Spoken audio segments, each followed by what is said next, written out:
When most people think of cannibalism, they picture some remote jungle tribe in South America or a faraway island cut off from the rest of the world.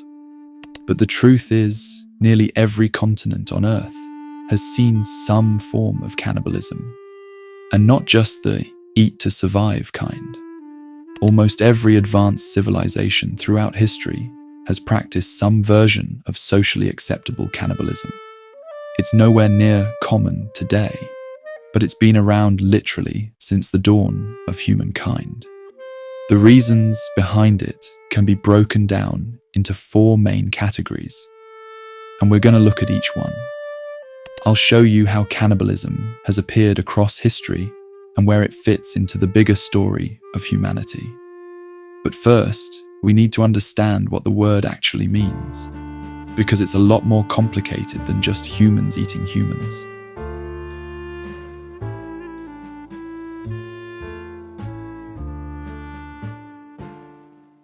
This video is sponsored by you.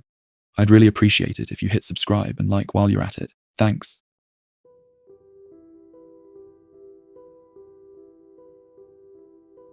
The word cannibal comes from the Spanish term caribal. When Christopher Columbus landed in the Caribbean, he wrote about a tribe of man-eaters who supposedly terrorized the nearby islands. He called them the Caribs. But as with a lot of Columbus's stories, that one's pretty questionable. And modern research suggests it wasn't true. The Caribs were real people, yes, but there's no real archaeological evidence they ate other humans. Still, the word stuck, and cannibal became part of our language. Now, cannibalism isn't just a human thing. It's surprisingly common in nature. Jaguars, polar bears, sharks, and alligators have all been caught eating their own kind. Even frogs, toads, and spiders sometimes devour their offspring. But let's be honest, you're probably more interested in human cannibalism. Among humans, cannibalism comes in a few different forms. The first is endo-cannibalism, eating members of your own group, usually as part of funerary rituals. It's not about survival, it's about honoring the dead. Then there's exo-cannibalism, which is the opposite, eating outsiders, like enemies, prisoners of war, or invaders. Most anthropologists sort human cannibalism into one of these two: endo, inside the group, or exo, outside the group. There's also auto-cannibalism, which is when someone eats parts of their own body. That could mean anything from biting your nails to more extreme acts tied to rituals, torture, or self-harm. So, why do people eat people? In 2016, archaeologist James Cole conducted one of the most detailed studies ever on the nutritional value of the human body. He found that, calorie-wise, humans are about as nourishing as any other animal our size. On average, one full human body provides around 125,000 calories. Sounds like a lot, right? But when you factor in the realities that most people lived in groups, shared food among many, and burned thousands of calories a day just surviving, it's not that impressive. Plus, killing and butchering another human isn't exactly simple. There's the risk of being attacked, the physical labor of butchering, and let's be real, bones and teeth don't exactly make for an appetizing meal. So for most of human history, hunting animals was way easier, safer, and better for the community. That's why cannibalism, while undeniably part of human history, wasn't really about nutrition. It almost always served a purpose beyond basic survival. As we'll explore, those purposes generally fall into 4 categories. The first, cannibalism as a solution, where eating human flesh is believed to solve a problem, either personal or societal. The second, cannibalism as culture, where it takes on a deeper ritual or religious meaning within a community. Sometimes these two overlap, but not always. Next, there's cannibalism for survival, Probably the only context where people see it as remotely understandable. Think shipwrecks, plane crashes, or famines. Situations so desperate that survival overrides everything else. And then there's cannibalism as a crime, the darkest one. Why do some serial killers go beyond murder and actually eat their victims? There's one more layer too, something more abstract, more cultural, even philosophical. But before we get there, let's explore these core functions of cannibalism. One of the biggest historical justifications for cannibalism was the belief that eating human flesh could somehow fix a problem, that it could heal, appease, or restore something broken. Take the Aztecs, for example. Their belief system was wildly complex, but in short, they were obsessed with keeping the gods happy. They believed the universe had already been destroyed 4 times before, and their current age, the 5th sun, only existed because the gods had sacrificed their own blood to keep the sun moving and the world alive. So, to repay that divine favor, the Aztecs offered human sacrifices, literally feeding the gods with blood to keep the sun burning. During annual rituals, war captives were sacrificed atop temples, their hearts offered to the sun god. Their limbs were then cooked in a stew of peppers and tomatoes, but only a select few noble families were allowed to eat it. The act wasn't about enjoying the meal. It wasn't even really about the eating part. It was about duty, about continuing cosmic balance. There's no evidence that the Aztecs were enthusiastic cannibals or that they killed people just to eat them. Cannibalism was a side note in a much larger system of faith and fear, a ritual necessity, not a craving. Now move over to Europe and you find something just as disturbing, but in an entirely different flavor. In the 16th and 17th centuries, medical cannibalism was a thing. People genuinely believed consuming human flesh, bone, or blood could heal them.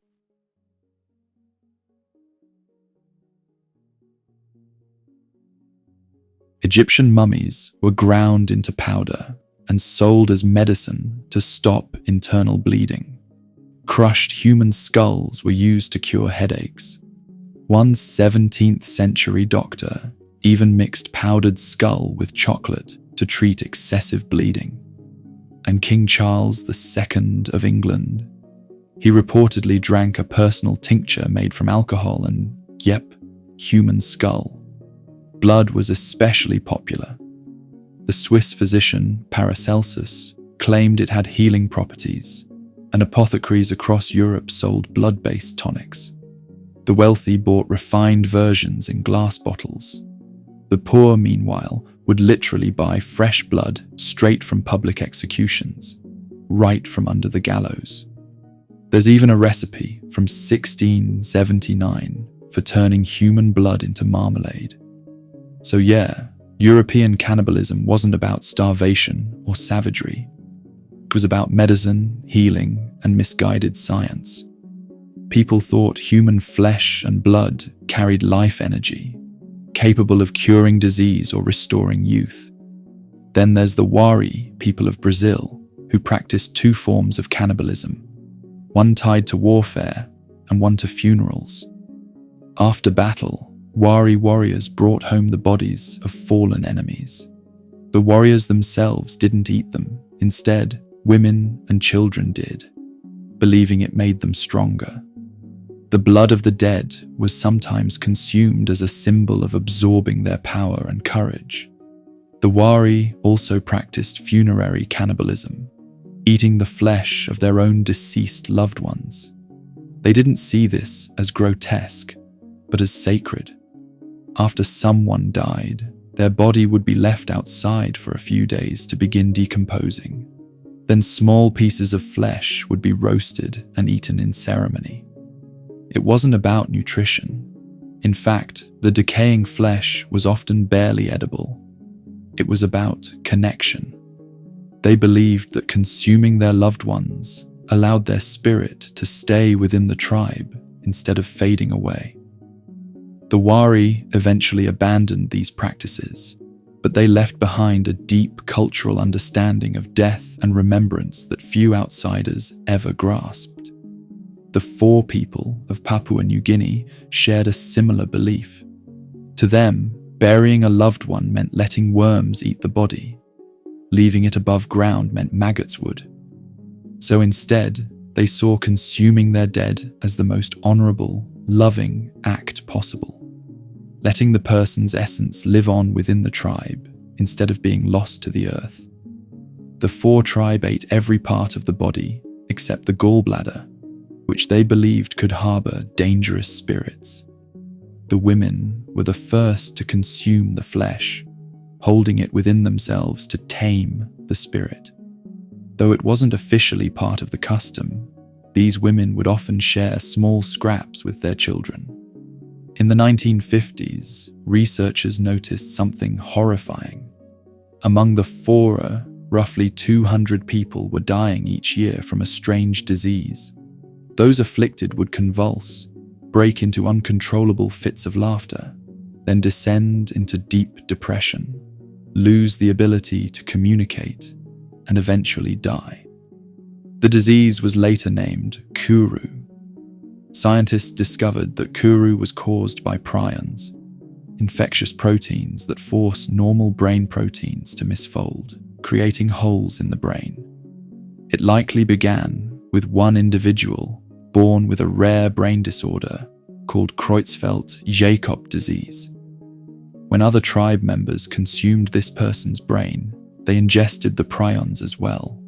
Symptoms could take 10 to 15 years to appear, making it impossible for the Fore to trace the original source. As a result, Kuru spread across generations.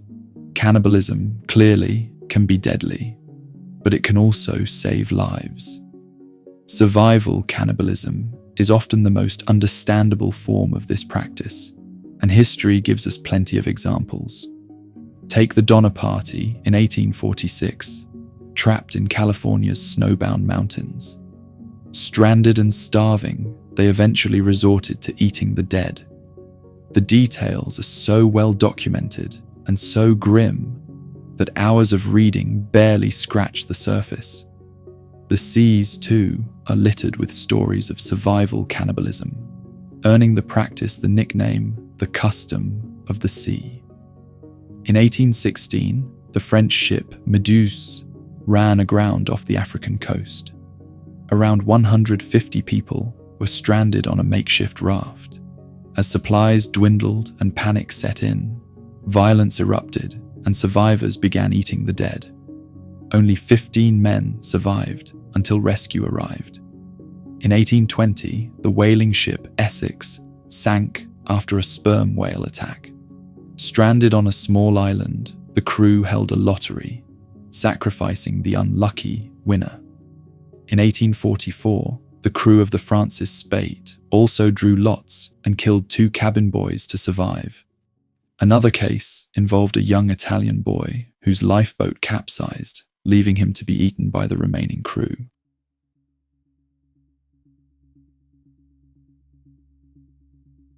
Surprisingly, most of these sailors faced no legal repercussions, but as cannibalism at sea became more common, courts had to intervene. In 1884, the British yacht Minette ran into trouble en route to Sydney. Stranded with dwindling provisions, 17-year-old cabin boy Richard Parker fell gravely ill after drinking seawater. Captain Tom Dudley decided to stab him to death, believing it necessary to save the others. They survived 24 days by consuming Parker's body.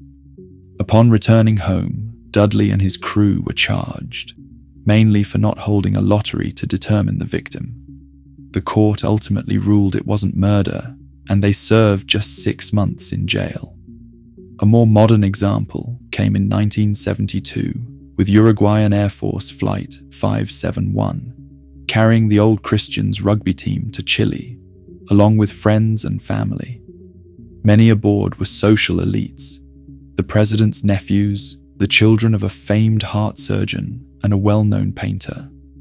After a crash in the Andes, survivors faced starvation and freezing conditions, forcing them into acts of survival cannibalism to stay alive. The flight over the Andes was treacherous, notoriously dangerous skies for any pilot. The crew decided to take the plane pass, believing it would be safe. Just an hour after takeoff, the co-pilot, confident he'd navigated the pass, made a sharp right turn, only to realize too late that he hadn't cleared the mountain. The plane struck the side of a peak. One wing broke off, tearing away the tail section and 7 passengers. The other wing fell soon after, and the cabin tumbled down the snowy slopes, finally coming to rest in a deep blanket of pristine white snow. For the survivors, it couldn't have been a worse place to be stranded. 11,500 feet above sea level, temperatures plunging to minus 22 degrees Fahrenheit at night, surrounded only by mountains and snow, with no signs of shelter or civilization. The plane's white fuselage blended perfectly with the snow, invisible to any rescue from above. Out of the 45 passengers, 33 survived the initial crash. By nightfall, 5 more had died. The remaining 28 had almost no food: some chocolate, a box of crackers, a jar of jam, a little wine, and brandy. They also had a radio, broken for sending signals, but capable of receiving updates. For the first few days, they rationed what little they had, clinging to hope after hearing search efforts underway on the radio. But hope dwindled. On the 8th day, another passenger succumbed to crash injuries. 2 days later, they learned via radio that the search had been called off. They were presumed dead. It was then that Robert Canessa, a medical student with some understanding of nutrition, spoke up. The group had joked about cannibalism before, but Canessa made the case seriously. To survive, they needed to eat the bodies of their dead companions. Without nourishment, no one would have the strength to hike to safety. Frozen corpses were reasonably safe to consume, and there was no one left to save them. Canessa framed it with a religious argument too. Their friends' souls had departed, leaving only meat. Some compared it to Holy Communion. Christ gave his body for spiritual health. Here, the dead gave theirs for survival. A few worried about disrespecting the deceased, but one survivor, Zerbino, said plainly, if his body could save his friends, he would want it eaten. Most of the group agreed. The final holdouts, a young couple, relented, reasoning it was necessary to survive for their children. Using a shard of glass, Canessa cut strips of meat from a body and laid them in the sun to defrost. This way, no one needed to know whose flesh they were eating. Canessa was the first to take the taboo-breaking bite. After him, the others followed. Some ate raw, others cooked with what little fuel remained. Nutrient-rich organs, like the liver and heart, became vital for sustenance as rations dwindled. Despite the new diet, survival was precarious. Avalanches struck the wreckage twice in a single day, claiming 8 more lives. Eventually, a small group led by Canessa set out on foot to find help. After 4 grueling days, they finally left the snow behind, stepping onto green grass, spotting birds, and even flowers. They encountered a Chilean man who connected them to authorities. After 71 days, the survivors were rescued. Their ordeal became global news, and when it emerged that cannibalism had been necessary, public outrage was intense. Even the Catholic Church intervened, publicly stating that the boys had made the right choice in the eyes of God. Survival cannibalism seems simple: eat or die. But anthropologists note it's far more complex. Deciding to consume human flesh involves layers of cultural norms, personal beliefs, and relationships with the deceased. Then there are mechanical choices: who to eat, which parts to eat, and how. Every decision carried weight, both moral and practical.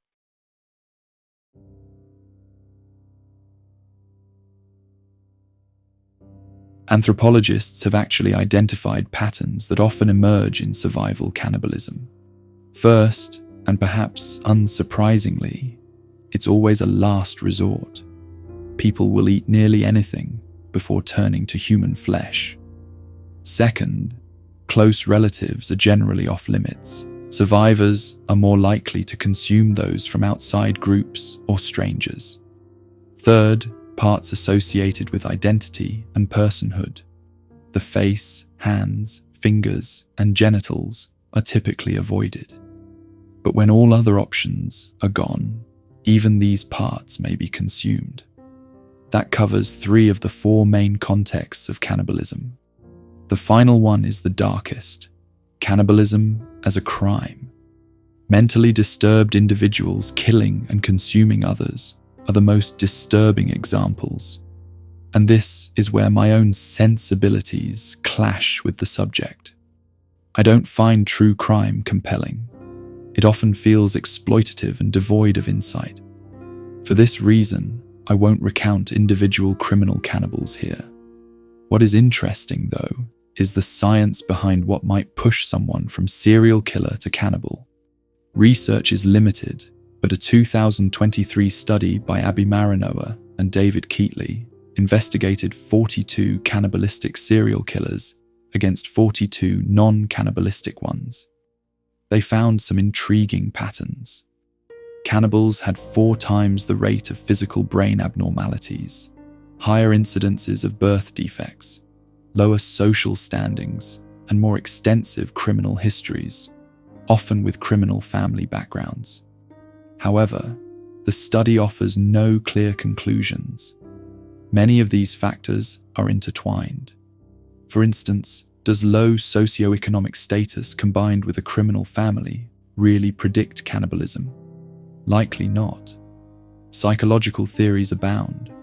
Some suggest overdependence on the mother in childhood, others sudden trauma. But these remain speculative.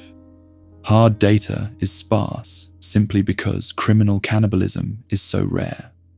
And honestly, the criminal act of cannibalism is so extreme, it may tell us little about humanity or culture.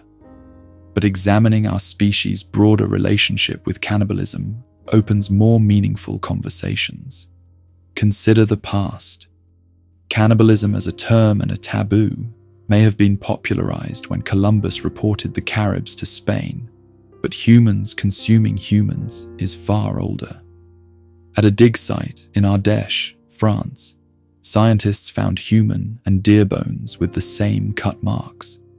Neanderthals smashed skulls open to access brains, filleted chewing muscles from heads, sliced out tongues, and cracked leg bones for marrow. These were acts of survival, not ritual. The Krapina Neanderthal site in Croatia is another major example. Excavated in 1899, it revealed over 80 individuals and 24 complete skeletons, many showing clear butchery marks, bones broken for marrow, skulls smashed for brains. These findings, along with similar evidence worldwide, suggest that cannibalism has always been with us, in one form or another, as a survival strategy or necessity. Cannibalism actually predates modern humans, but as history progresses, it takes on a more cultural and symbolic role. In the 2nd century AD, the Roman satirist Juvenal, living in the empire's bustling, diverse capital, used xenophobia as a recurring theme. He longed for a Rome populated only by Romans, and in his 15th satire, set in Egypt, he tells of mob violence among Egyptians that culminates in what is essentially a cannibalistic frenzy. This is one of the earliest examples of the cannibal label being wielded to dehumanize foreign populations, painting them as savage and dangerous, a trend that would repeat for centuries.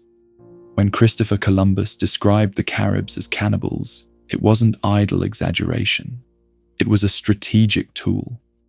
By branding them as subhuman, Columbus justified colonization and enslavement to Queen Isabella of Spain.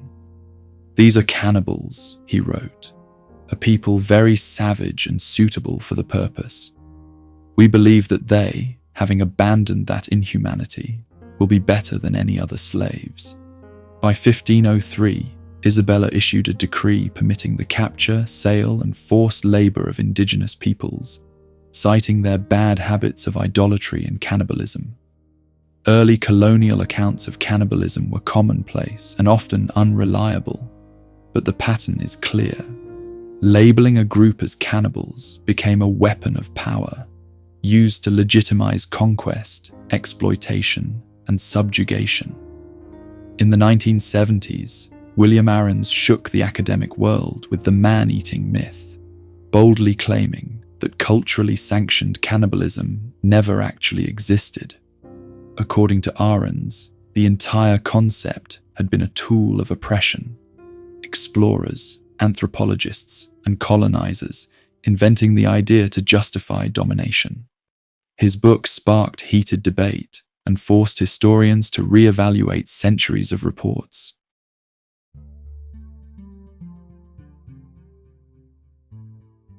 But Ahrens was wrong. His reasoning was flawed.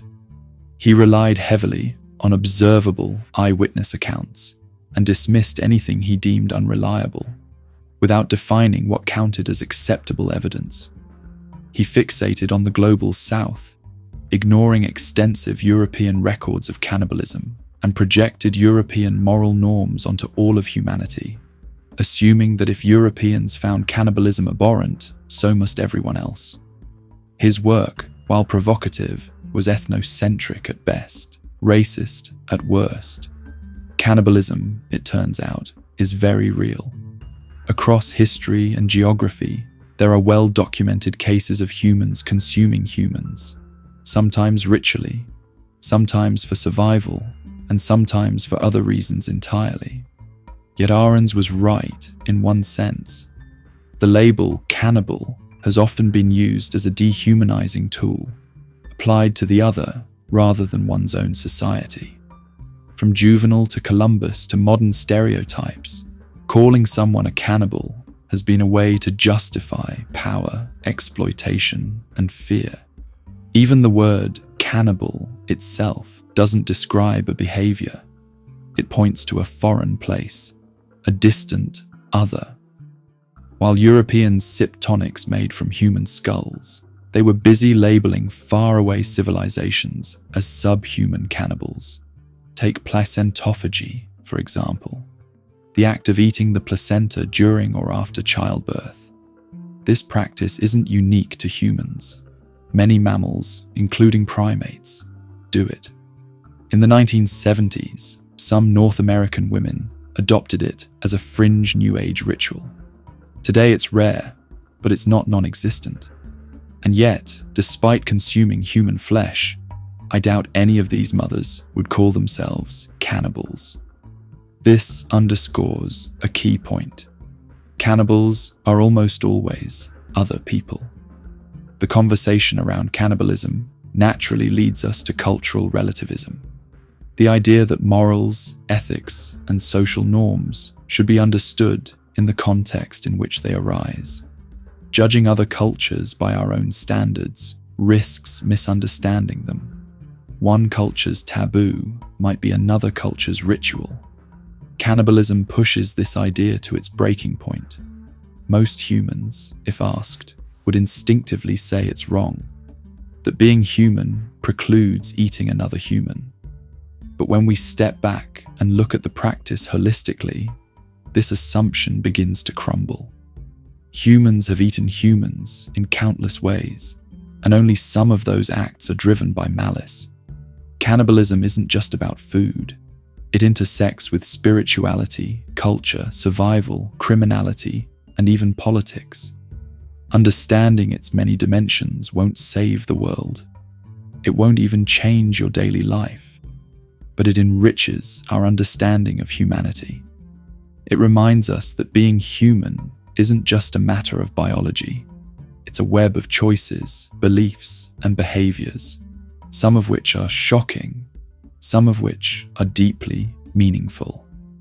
Cannibalism is more than eating people.